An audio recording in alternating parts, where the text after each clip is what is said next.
Si pejabat bilang kau yang gelap, ya kan? Itu kan jawaban yang tidak intelek, ya kan? Kampungan banget itu jawaban, ya kan? Dungu itu jawaban. Kalau lihat tadi tanda-tandanya atau bukan tanda-tanda lah, ada kecenderungan kemungkinan seperti itu. Kita kira-kira dengan kondisi terakhir ini kita akan masuk ke krisis nggak sih, Bang? Nah, dari triple B misalnya one notch lower, ya kan, itu bisa membuat dolar itu loncat ke atas 17.000 dan kalau terjadi black swan bisa ke 20.000 dan orang tidak pernah nyangka, ya kan, kalau itu terjadi, ya terjadi capital flight dan kita terjadi krisis. Nah, bank bisa diras, ya kan, kalau bank diras seperti tahun 98, kekeringan likuiditas, kolaps ekonomi kita. Wah, ini bisa project gitu loh, political project, ya kan, mungkin untuk 2029 gitu kan ya. Atau kan, sampai 2034 sampai 5.600 ya kan itu kan bisa aja ya kan ya. Tadinya menurut saya sih bukan dengan maksud jahat, tapi karena ceroboh, gegabah, tidak paham, main langsung on gitu loh ya kan ya. Anak-anak di Jakarta, di Medan yang basically nggak butuh itu mereka dapat. Kenapa kok subsidi BBM diprotes? Kok ini nggak diprotes? Ini kan sama, ya kan? Yang tidak membutuhkan, ya kan, yang harusnya bayar kan dapat gratis, gitu kan ya? Yang namanya housing itu driven by demand, permintaan bukanlah supply. Ini bisa bikin kolaps loh kalau dipaksakan. Dan di sini kan orang jadi nggak percaya investor. Ini pemerintah ngerti ekonomi apa nggak sih? Ini jadi bisa goyang nih, Bang. Ya, kalau begini terus-terusan, trust nggak ada, ya suara makin sumbang, ya kan? Ya bukan tidak mungkin, Bos.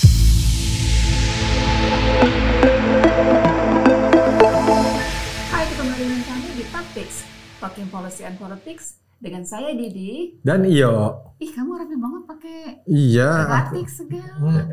Habis ini tadi diundang RDP. Apa tuh? Rapat dengar pendapat. Rapat dengan para-para. Oh, kita kedatangan tamu yang super spesial. Wih, lagi melejit nih, lagi melenting. Lagi melenting. Bang Ferry Latu. Thank you for Halo Bang Ferry. Terima kasih buat undangannya. Bang Ferry. Selain santai banget nih Bang Ferry. Selain lagi viral nih akhir-akhir ini, Bang Ferry juga penampilannya sangat funky ya. Lain dari yang lain gitu. Rocker ya. Jadi memang publik punya punya icon baru gitu yang bisa bicara tentang capital market, economics gitu, macroeconomics gitu. Nah, sebenarnya latar belakangnya Bang Ferry itu apa ekonom, pelaku pasar modal atau akademisi, karena ada yang panggil Prof Ferry. Ini profnya profesor atau prof provokator? Kalau karir ya setiap orang tahu saya dulu analis di pasar modal ya. Ya dari dana reksa ya kan, saya lantas pindah ke BI, saya tetap menjadi insan pasar modal. Dan pada waktu itu istilahnya hampir setiap hari lah wajah saya muncul di koran ya. Zaman itu kan belum ada digital ya. Masih Kompas, Bisnis Indonesia. Kita belum lahir kayaknya ya. Iya, Investor Daily, lantas saya terpilih menjadi the most popular analyst. Pada waktu itu ada gitu-gituan ya. Jadi orang tahunya saya adalah insan pasar modal gitu kan ya. Nah, selebihnya adalah kalau ngomong academic background ya, saya memang studi agak bervariasi ya kan ya. Awalnya saya studi filsafat di Amsterdam ya kan, kemudian matematika di Rotterdam dan financial economics di Rotterdam. Sempat juga S3 saya di Rotterdam tapi tidak saya selesaikan. Ya kan, juga mathematical economics. Basically saya suka hard science ya, filsafat dan matematik ketekannya. Nah, pulang menjadi rencananya liburan sebentar lantas meneruskan S3 saya, terpancing dengan dunia yang gemerlap di Indonesia. Waktu itu ya. Dugem dong. Dugem ya kan ya, apalagi waktu itu masih ada kafe tenda Semanggi ya. Belum ada PP ya. Nah, berkarirlah saya di pasar modal gitu kan ya, sehingga ide-ide saya atau pikiran-pikiran saya sebagai analis itu ya berdasarkan fakta, data, dan logika, ya kan. Walaupun orang mengenal saya selama ini adalah anggota Dewan Pakar dari 02 ya, Pak Prabowo ya dan Gibran ya, tapi saya tidak terpengaruh oleh program-program mereka. Saya kembali lagi, kalau saya bicara adalah saya berdasarkan berdasarkan fakta ya kan dan logika itu loh ya. Jadi jangan identifikasi saya dengan politik. Gitu ya. Berarti karena backgroundnya itu sebagai pelaku usaha khususnya di capital market. Dan pernah di Dana Reksa Research Institute ya? Betul, saya di Dana Reksa Research Institute dari tahun 99 awal ya sampai 2003 ya bersama 4 tahunan ya? 4 tahunan bersama Pak Raden Pardede ya. Kemudian saya ke BI. Oh berarti senior saya lah ya? Iya. Nama-nama besar itu. Mbak Didi kan pernah di Dana Reksa sebagai komisaris ya? Iya, sekitar tahun 2015 sampai 2020 lalu. Pernah enggak? Satu alma mater kita. Iya. Di Rotterdam di apa tuh? Erasmus University? Ya, di Erasmus University. Sebetulnya itu adalah universitas yang sama dengan Pak Sumitro, Bung Hatta, ya, Pak Kukiangi ya. Radius Prawiro, Pak Arifin Serega, ya, banyaklah nama-nama besar yang datang dari situ ya. Walaupun nama saya nggak besar gitu. Bang Ferry, ini kan kita lagi mempunyai mainan baru ya, namanya Danantara nih. Menurut Bang Ferry, apakah Danantara itu bisa menjadi harapan baru bagi Indonesia untuk meningkatkan pertumbuhan ekonomi atau justru sebaliknya? Ya kita lihat aja lah berdasarkan fakta, saya ngomong fakta dan logika ya. Berdasarkan fakta kan begitu orang mendengar adanya Danantara, langsung semua saham-saham yang masuk di dalam Danantara itu dibuang ya, terutama bank-bank besar ya. Mandiri, BNI, BRI, dan termasuk Telkom juga mereka banting gitu kan ya. Itu fakta ya kan, artinya investor curiga dengan adanya Danantara. Itu ya, foreign investor atau? Foreign buang semua dalam seminggu tuh 9. Berarti capital outflow-nya tinggi ya? 9,6 triliun pada waktu minggu lalu kalau nggak salah mereka kabur pada waktu indeks kita jebol ke bawah 7.000 dan sampai nyungsep lagi ke bawah 6.300 ya kan ya. Nah itu tidak terlepas dari, kalau ada yang bilang ini adalah akibat Trump, salah ya. Kembali lagi kan ada tuh teman-teman yang bilang oh ini bukan masalah Danantara masalah ya kan, global. Jangan-jangan dia tuh dibayar ya untuk ngomong kayak gitu ya. Ya kalau saya enggak, itu kan ada bukti bahwa capital market kita is the worst ya kan. Nah itu akibat adalah adanya internal event ya seperti Danantara begini. Nah kenapa market tidak percaya? Kembali lagi saya bilang ya kan bahwa bank ini mempunyai systemic risk, hati-hati ya kan ya. Dengan adanya systemic risk, jangankan kasus besar, sedikit aja kasus atau ada rumor ya bahwa bank ini terjadi ini dan itu bisa terjadi yang namanya bank run. Dan kalau terjadi bank run bukan tidak mungkin terjadi krisis kan begitu ya kan. Nah kemarin udah country risk kita udah naik ya di Bloomberg ya.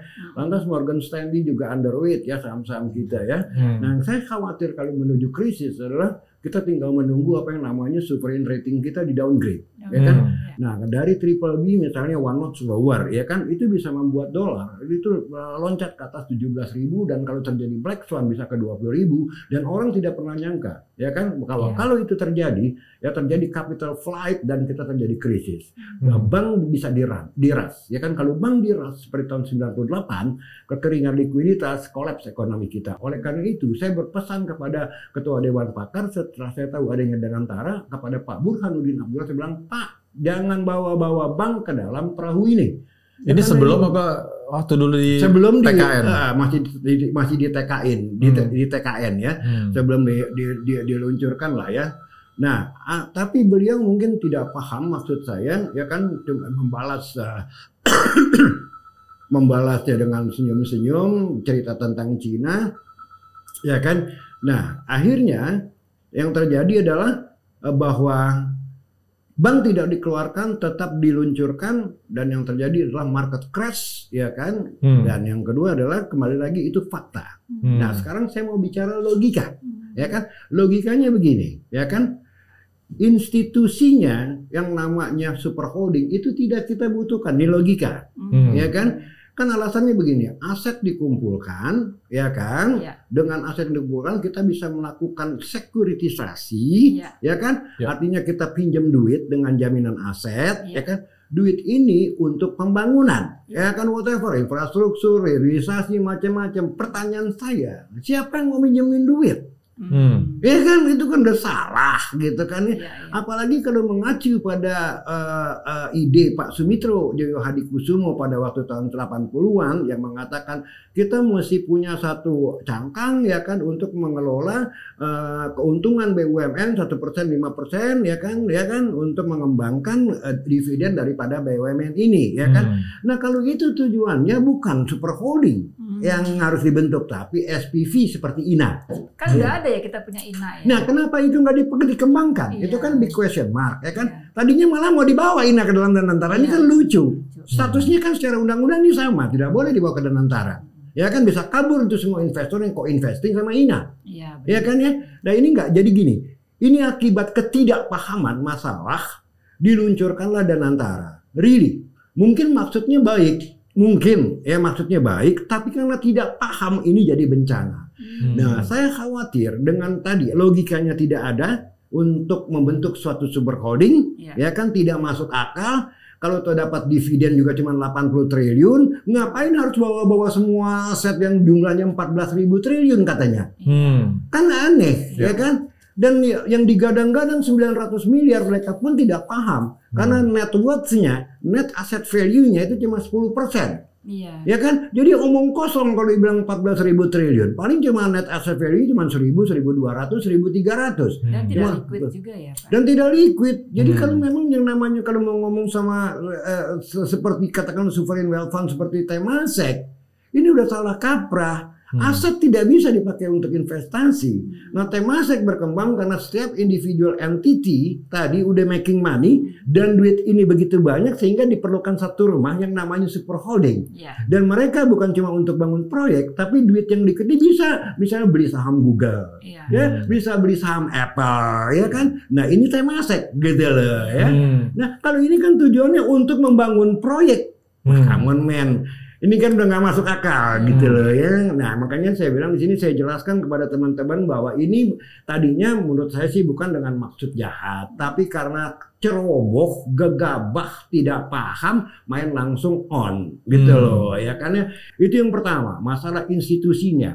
Institutional platformnya salah, bukan super holding yang kita butuhkan. Padahal nama-nama besar ada di dalam sana ya, Bang Ferry ya. It doesn't matter nama-nama besar, tapi ini udah istilahnya begini. Ini udah satu kesalahan logika, ya kan? Ya, it is insulting my intelligence. Karena kalau tujuannya adalah mengelola dana BUMN, dividen yieldnya bukan kapal besar, ya segede gini gitu loh yang kita perlukan. Ya mungkin perahu kecil gitu kan ya, yang bisa kita kembangkan kan gitu. SPV jadi. SPV seperti INA, Special Purpose Vehicle, itu kan itu satu, ya kan, institusinya aja udah salah, ya, bukan super holding yang kita butuhkan tapi SPV. Kedua, nama, ya kan, adalah kembali lagi pejabat-pejabat yang ada di dalamnya, ya kan. Ini kan menimbulkan kecurigaan karena semuanya adalah wajah-wajah politik yang masuk itu. Ya kan? Sama ormas. Sama, malah dianjurkan ormas bisa ikut mengawasi, ya kan, ormas agama. Nah, ini kan orang bilang ini apa, ini Temasek apa pesantren kan gitu, ya kan ini. Nah, kan ini lucu jadinya, pasang 3 presiden sekaligus. Nah, orang kan udahanlah nama Rosan terkait dengan TKN Prabowo, ya kan, Pandu terkait dengan LBP, ya kan, figur politik. Ya kan, Erik juga sama, ya kan. Nah, orang jadi bertanya, is this a business entity atau a political game? Nah, kan jadi ribet ini kan. Bang, soal tadi saya tertarik tentang turunnya indeks, barang-barang dijual. Nah, itu kan sebenarnya kondisi pasar modal di ASEAN juga lagi turun, year on year-nya tuh sama, lagi turun semua. Bahkan Malaysia pasar modal turun lebih jauh dari kita. Cuma Singapura doang sama Vietnam yang nggak turun. Semua ASEAN turun. Itu gimana tuh Bang? Ya tadi indikator pertama adalah begitu muncul nama Danantara, saham bank yang tadinya anteng-anteng, dan begitu naik masuk ke dalam Danantara, ya kan, yang kemudian dirubah caranya dengan menempatkan Doni ya, Doni mengawasi ya Pak Megi, itu udah sentimen negatif bos. Semua saham-saham bank udah buang habis-habisan, ya kan, mau Mandiri mau tuh berapa belas. Kalau BRI kan laporan keuangannya memang nggak bagus, iya, turun. Gini, tapi tetap aja pressure-nya adalah kembali lagi, pressure-nya adalah systemic risk, bukan unique risk. Nah ya kalau tiap individu namanya unique risk, tapi kalau market ini systemic risk ya. Jadi bukan technical aja nih. Enggak, bukan technical, this is fundamentally ya kan, itu berlaku. Telkom juga sama ya kan, dibantai habis ya kan.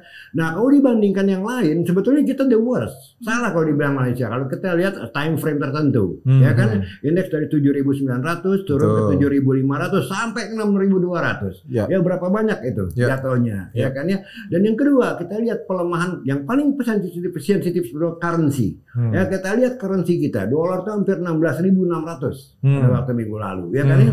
Nah ini kan udah indikasi ya kan, nggak usah banyak ngomong ya kan, kalau Anda mau tahu apakah Anda dipercaya oleh market ya, masyarakat, oleh investor, lihat aja currency dan indeks harga saham gabungan gitu loh.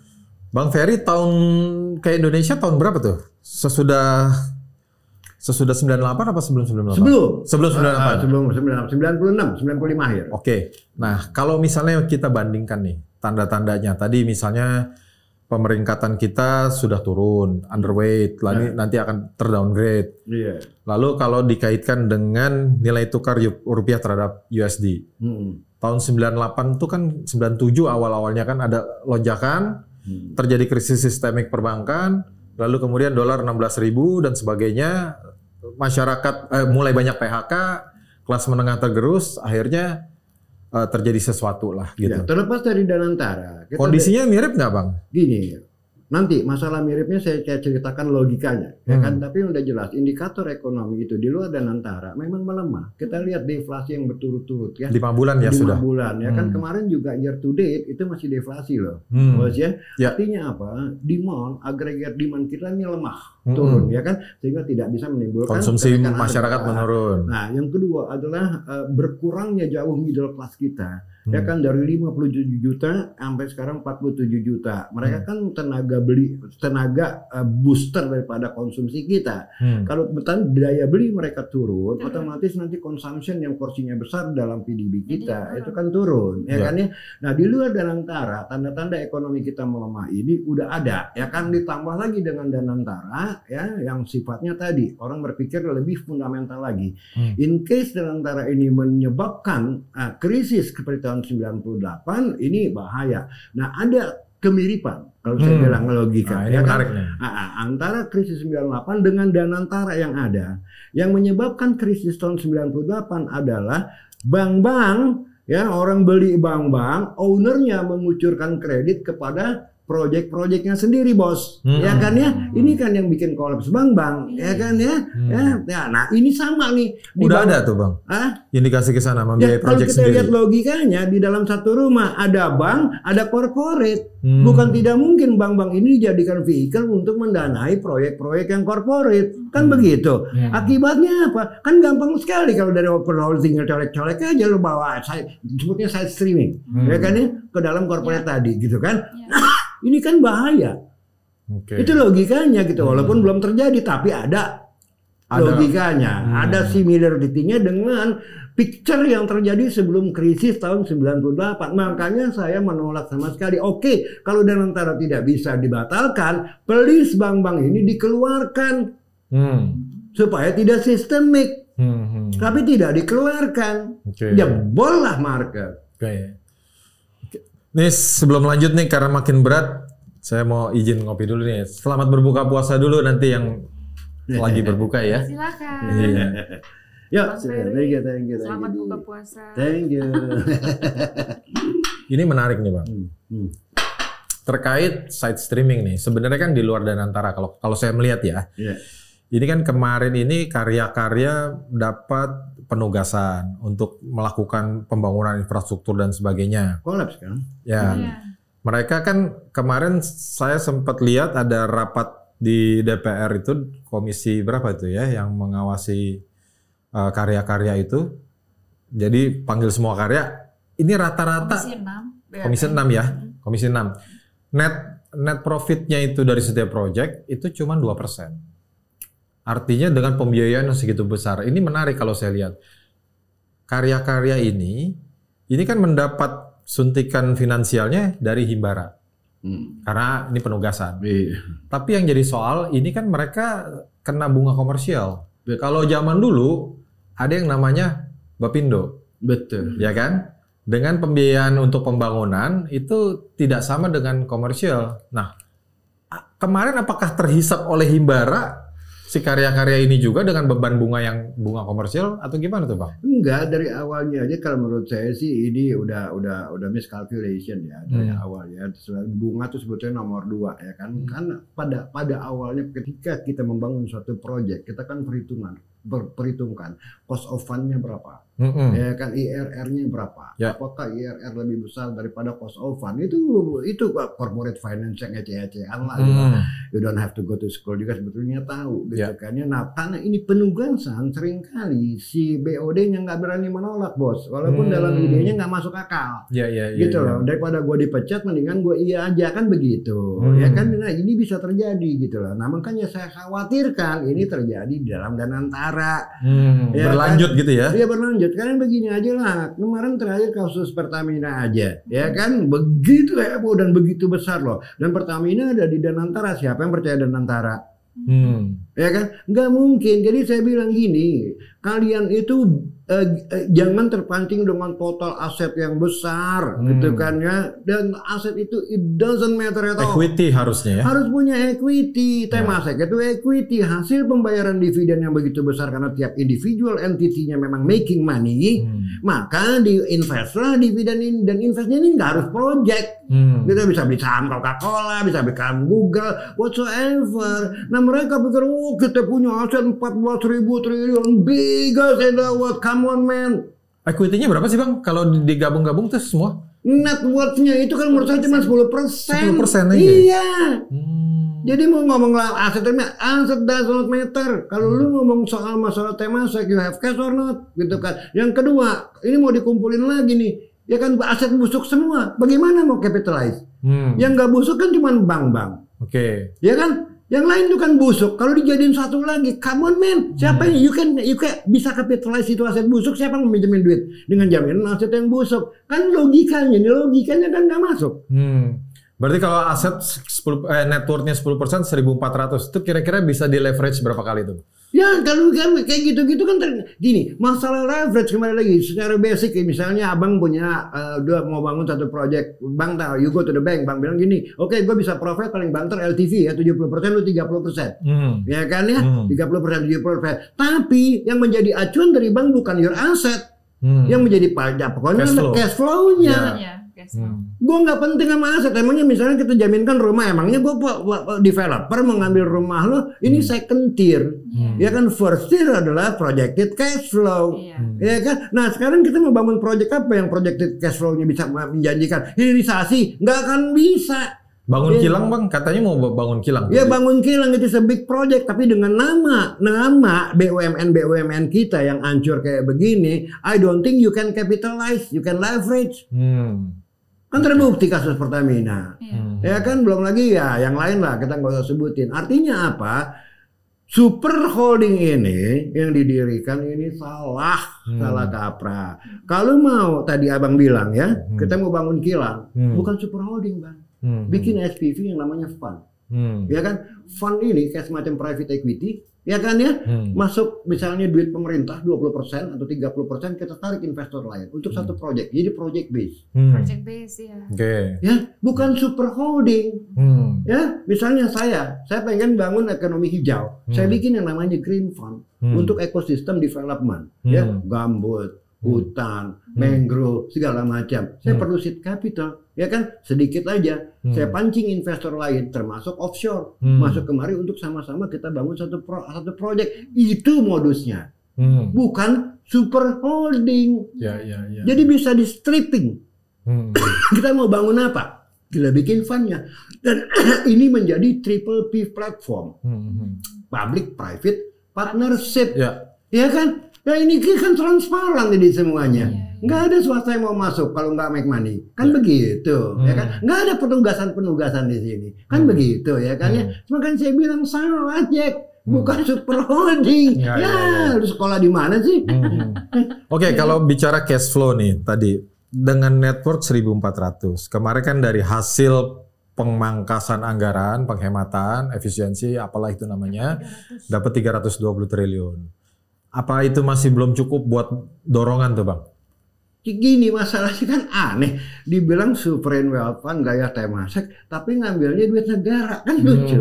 Ya kan? Padahal undang-undangnya bilang penyelenggara, bukan penyelenggara negara loh tuh orang. Iya kan aneh, ini dari segi legalnya aja disputable, questionable, ya kan bagaimana mau menggandeng investor asing, ya kan? Karena tadi legal frameworknya ini goyang bos, ya kan? Nah yang ditakutkan adalah kembali lagi, ya you know lah moral hazard, ya kan? Apalagi di situ nama-nama politik yang berada di situ. Sampai orang mungkin berpikiran, wah ini buat 2029. Dia nggak salah kalau orang berpikiran seperti itu. Ya kan ya. Jadi makanya saya bilang ini salah besar mendirikan Danantara. Saya takutnya nanti seperti 1MDB di Malaysia. Ya kan? Itu kan sama aja nih kasusnya nih nanti ya kan ya. Ada pejabat politik, pejabat publik yang terlibat di situ ya. Ujung-ujungnya kolaps gitu. Oke. Kalau lihat tadi tanda-tandanya atau bukan tanda-tanda lah, ada kecenderungan kemungkinan seperti itu. Kita kira-kira dengan kondisi terakhir ini kita akan masuk ke krisis nggak sih, Bang? Gini, kalau krisis ini kembali lagi ya, karena namanya krisis itu banyak variabelnya. Tapi salah satunya ada yang paling penting harus dikatakan the trust. Kepercayaan terhadap government policy, ya kan ya, kepercayaan terhadap kekuatan fiskal kita, ya kan ya, kepercayaan atas tadi ide-ide mendirikan satu katakanlah kayak super holding segala macam, ya kan, ini bisa menjadi para variabel-variabel yang berakumulasi dan saling berkorelasi menyebabkan krisis. Kemarin kita lihat Bloomberg menaikkan country risk kita, ya kan. Morgan Stanley menurunkan, ya kan, on the underweight, ya kan, artinya kemahalan indeks kita, ya kan. Nah ini kalau sampai terjadi satu sovereign rating kita di downgrade nanti oleh S&P atau Moody's atau Fitch, ya kan ya, satu notch ke bawah, itu bisa menciptakan aura negatif terhadap outlook ekonomi kita. ICOR gimana tuh? ICOR kita kan udah jelas begitu tingginya 6,7, 6,8, artinya produktivitas kita sangat lemah, ya kan. Bagaimana mau invest kalau produktivitasnya rendah gitu kan ya.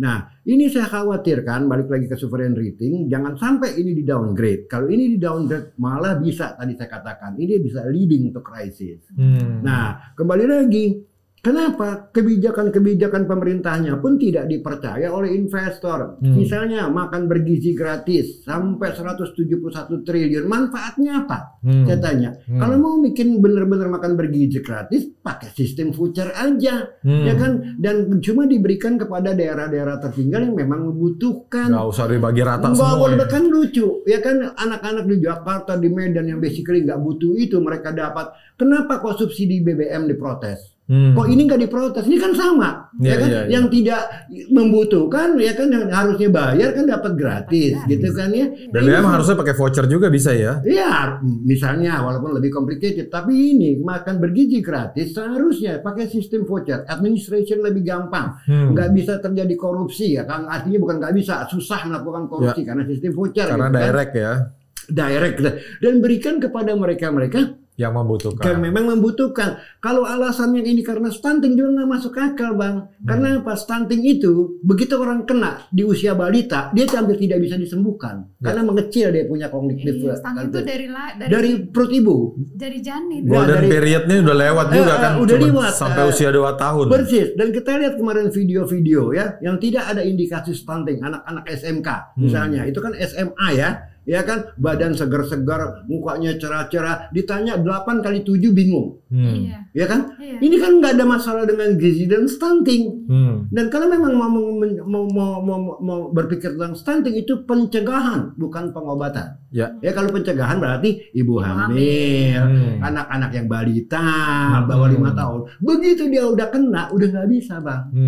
Jadi mau dikasih gizi apa juga nggak akan mempan, gitu loh ya. Jadi kembali lagi, program ini tidak masuk akal, pemborosan yang sangat luar biasa besarnya, ya kan, sehingga investor bilang, come on man, dia punya policy populis sekali. Mau bangun 3 juta rumah.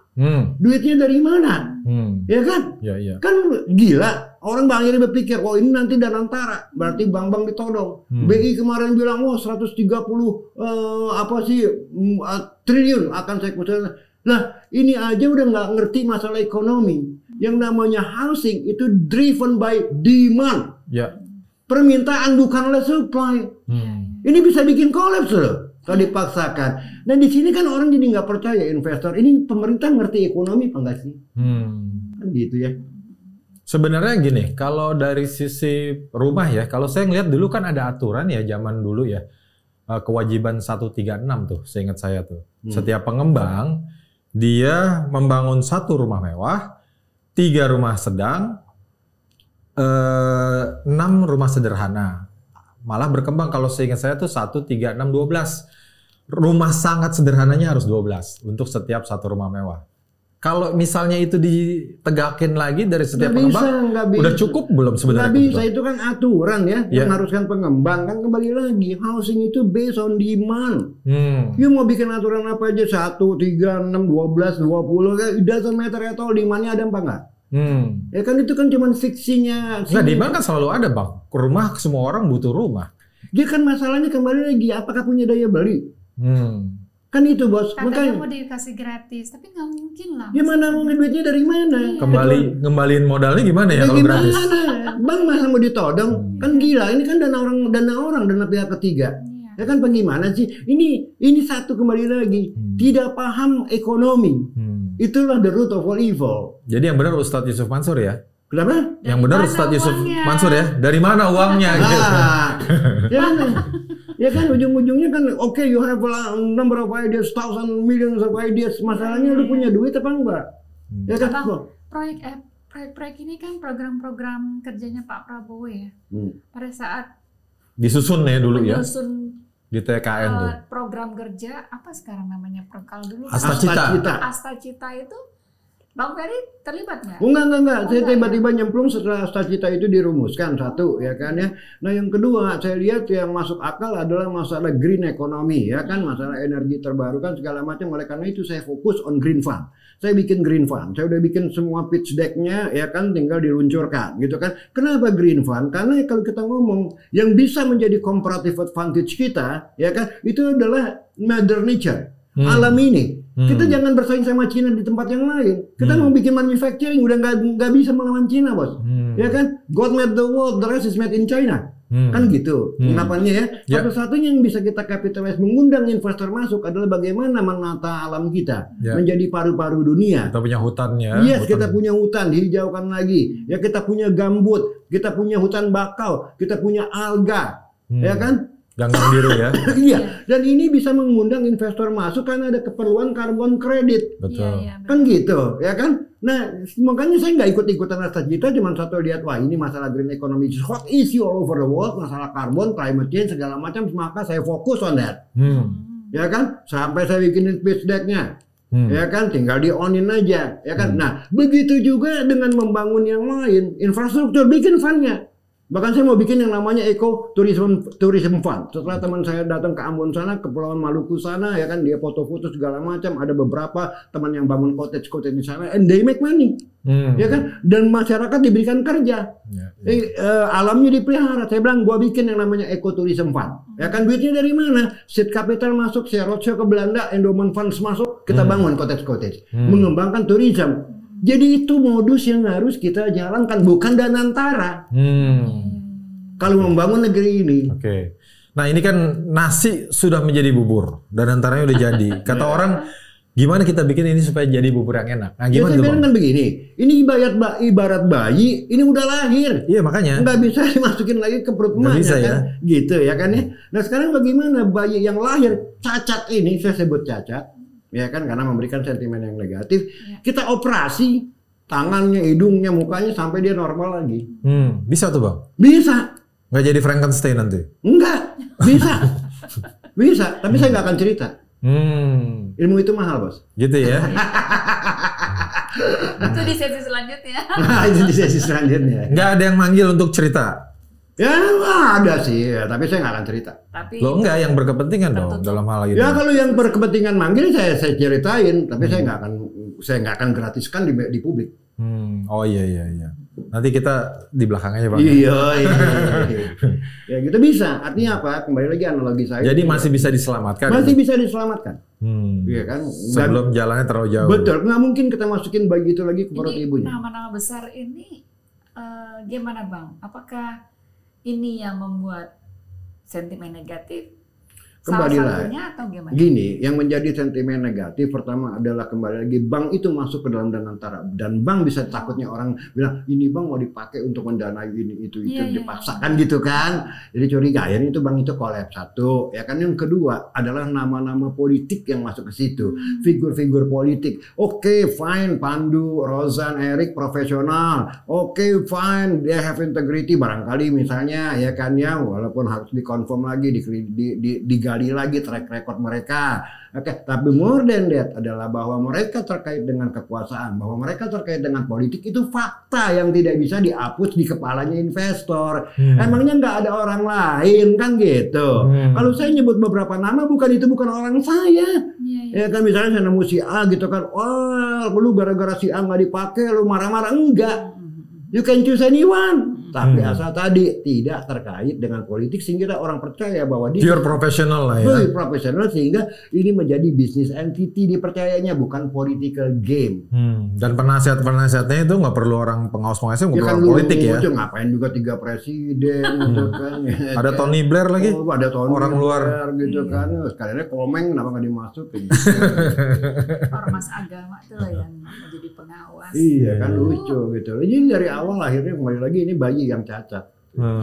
Secara legal masih bisa diperbaikin nggak? Katanya legalnya cacat juga tadi. Ya kan kalau masalah legalnya kan istilahnya tadi ya kan ya double position misalnya ya kan itu kan masalah undang-undang BUMN harus diperhatikan dong. Satu orang menjabat misalnya kayak Rozan ya kan dia menjabat Menteri BKPM sebagai regulator, di sini dia di Danantara sebagai operator kan ini juga ya kan orang bingung gitu kan. Ini mau naon-naon ini ya kan istilahnya belum lagi Doni ya kan wakil menteri Pertamina, wakil menteri Kemenek, ya kan sekarang di situ CEO. Ini semua jangan diabaikan gitu loh. Ya kan? Kok ini kayaknya gampang sekali. Ini kan seolah-olah suatu proyek yang memang direncanakan kan gitu, proyek politik. Kan mungkin orang-orang itu memang punya kemampuan multitasking yang besar. Bukan masalah itu, banyak orang yang punya kemampuan untuk mengelola ini kok. Jadi kan akhirnya memancing pendapat bahwa wah ini is a project gitu loh, political project ya kan. Mungkin untuk 2029 gitu kan ya. Atau sampai 2034 atau sampai 5.600 kan ya kan ya kan itu kan bisa aja ya kan ya. mati hidup lagi kan gitu ya. Ya jadi ini persepsi masyarakat yang tidak bisa ditolak. Jadi masalah trust nih ya. Masalah trust kembali lagi, ya kan? Tapi bukan masalah orang tidak mau mengerti apa itu atau tidak mau memahami itu gitu. Bukan gini, masalahnya kembali lagi ya. Jangan menolak apa yang dikatakan oleh masyarakat. Misalnya kalau masyarakat bilang Indonesia gelap, ya kan? Si pejabat bilang kau yang gelap, ya kan? Itu kan jawaban yang tidak intelek. Ya kan? Kampungan banget itu jawaban. Ya kan, dungu itu jawaban. Nah begitu juga dengan kasus Danantara, lebih baik dengerin pendapat masyarakat. Kayak saya katakan, yang diperlukan adalah SPV, bukan super holding.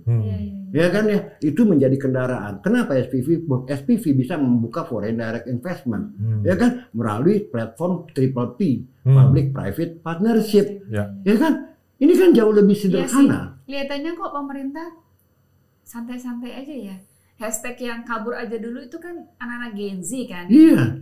Itu ditanggapi dengan ya udah kabur aja. Jadi defensif gitu ya. Iya. Memang sebagai pelaku yang pernah kabur aja dulu ke Belanda. Ya bisa. Bang Ferry. Iya, saya ngelihatnya kok. Kan mencari ilmu kan di sana. Iya, kan? jadi ini responnya selalu just take it easy lah, ntar juga hilang gitu kan. Ya kan, ya Indonesia gelap, kau yang gelap, bukan Indonesia kan gitu ya kan. Tapi saya yakin menurut Bang Ferry Indonesia nggak gelap. Bener nggak Bang? Gini, Indonesia silau kayaknya buat Bang Ferry. Ya kalau saya sih gini, saya sebagai analis tidak normatif ya. Saya berdasarkan fakta, berdasarkan logika. Apa yang saya ungkapkan, kalau Anda tidak setuju, mari kita debat. Oke. kan gitu, ya kan? Saya bukan marah-marah karena saya tidak dapat jabatan, ya kan? Ya gue masih punya duit lah, gitu kan? Ya kan? Nggak gembel juga, gitu kan? Nggak dapat jabatan. Tapi what I'm telling everyone is the fact and the logic. Betul lah. Saya tidak bias ke kiri kanan. Orang kan bingung. Oh, Anda kan di Dewan Pakar ya. So what? Gue ekonom, ya kan? Masa gue harus menanggalkan status gue, identitas gue sebagai ekonom, ya kan? Kalau Anda tidak setuju dengan apa yang saya ceritakan, mari kita debat. Selesai. Ya kan di situ kan terbongkar apakah saya punya tendensi macam-macam atau tidak. Ini belum pernah nih ada ya Bang Ferry debat sama ekonom pemerintahan sekarang ya. Belum ada forumnya ya Bang ya? Ya bikin aja forumnya. Kita bikin ya nanti ya. Bikin aja. Iya dong. Yang ada di pemerintahan. Betul supaya ini roadmap-nya kan ini sebenarnya bukannya mengkritik asal mengkritik ya. Kita kan bukan nyinyirin kan ya. Gini, tujuan saya malah bagus. Saya ingin menyelamatkan pemerintah ini. Bukan pengen dapat jabatan, Bos. Kenapa? Kalau pemerintah ini goyang, ya, apalagi sampai dijatuhkan, Bos, kekacauan yang terjadi dengan negeri ini bakal dahsyat, Bos. Dan kita semuanya menderita juga ya kita ya. Jadi saya bela-belain dalam arti gini, presiden ini kalau bisa kuat, pemerintahnya kuat, sebab kalau beliau sampai digoyang apalagi jatuh, selesai kiamat kita NKRI, Bos. Itu the logic behind my reasoning. Ini jadi bisa goyang nih Bang? Ya kalau begini terus-terusan, trust nggak ada, ya suara makin sumbang, ya kan? Ya bukan tidak mungkin, Bos. And you must remember, di dalam politik banyak Brutus, Bos. Ya. Itu yang ada Black Swan juga nanti ya. Ada juga, ya kan? Mungkin bukan Black Swan kali yang nanti mungkin muncul Bang. Tapi White Raven. White Raven ya. Bisa aja ya. Oke, terakhir Bang Ferry. Untuk menghindari potensi krisis yang akan terjadi kalau pemerintah itu tidak segera mengatasi, itu apa saja? Karena kan ada perdebatan. Bappenas sangat optimis dengan growth yang akan 8% itu, sementara DPR tidak, gitu ya. Kemudian banyak pihak juga tidak percaya itu atau tidak setuju dengan pendapat bahwa kita mampu mencapai growth 8%. Menurut Bang Ferry bagaimana? Ya nggak masuk akal lah. Saya bilang 8% endasmu. Dari mana? Konsensus market berapa Bang? Konsensus market paling tinggi 5%, Bos. Ya kan, dan sejarah kita telah menunjukkan kita nggak bisa lebih loncat lebih dari 5%. Sekarang autopilot aja 5%. Iya, tapi 5% itu kan kemarin-kemarin masih konsumsi masyarakat masih kontribut 50% gitu kan ya. Iya, ya kan, dan jangan lupa produktivitas kita rendah. Untuk 8% itu nggak mungkin. Kenapa? Output kita 60% ini UMKM, Bos. 40% modern sektor. Jadi wajah ekonomi kita adalah dualisme. Sektor tradisional yang besar porsinya 60%, informal ya, modern informal, ya kan? Ini kan nggak mungkin 60% ini bisa tiba-tiba bisa mendorong pertumbuhan ekonomi menjadi 8%, kan nggak masuk akal. Angka 8% itu angka dari mana? Itu Bappenas ngarangnya saya nggak ngerti gitu kan. Saya question mark. Kalau di asas cita memang 8%, Bang. Iya, kalau asas cita ya asas cita itu janji politik mungkin ya, tapi kenyataannya kan nggak mungkin. Apalagi dengan geopolitical tension. Trump sekarang lagi ribut nih sama Kanada, sama Meksiko, ya kan? Betul. Global ekonomi bisa terganggu, ya kan? Kita depend on commodity, ya kan? Ekspornya yang juga nggak jelas harganya, commodity is quite volatile, gitu kan? The game changer nggak ada, dan antara nggak jadi game changer, dong, sentimen negatif kok. Dari mana alasannya ngotot 8%? Come on man, saya bukan berpihak kepada DPR atau Kemenq yang investasi nggak mungkin ada ya. Contoh, Bang, ya kan? Jokowi itu targetnya 7%. Jor-joran dia bangun infrastruktur sampai utang naik 3 kali lipat.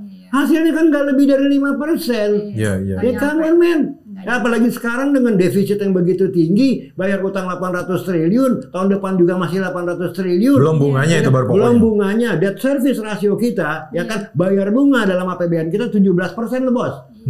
Ya kan? Jadi 17% dari APBN itu bayar bunga. Makanya debt to GDP rasio kita low. Karena apa? Tadi porsi membayar bunganya tinggi sekali, kita nggak bisa jack up debt equity rasio kita, debt GDP rasio kita. Jadi nggak ada alasan ngomong bakal 8%, sekolah yang benar. Apalagi sekarang banyak pabrik tutup, Oh iya, PHK nih, gelombang PHK nih. Yang paling jelas tren menurun adalah middle income class. Ya. Ini booster consumption kalau dia terus turun, gimana nih? Saya bilang lu bisa mempertahankan 5% aja udah bagus, bro. Middle class sudah ngutang loh untuk hari-hari exactly. Kehidupannya. Nah ini kok maksa banget 8%. Okay. Apa bilang sekolah yang bener apa? Atau mungkin nanti kita ada keajaiban kali Bang. Miracle. Ekonomi kan selalu ada. Miracle ekonomi. Iya ada ya kan, bakar menyan yang banyak. Kan jangan lupa tuh baca-bacaannya. Ekonomi dukun itu bos. Terima kasih Bang Ferry. Sama-sama Mbak Didi. Nanti kapan-kapan mampir lagi ke sini.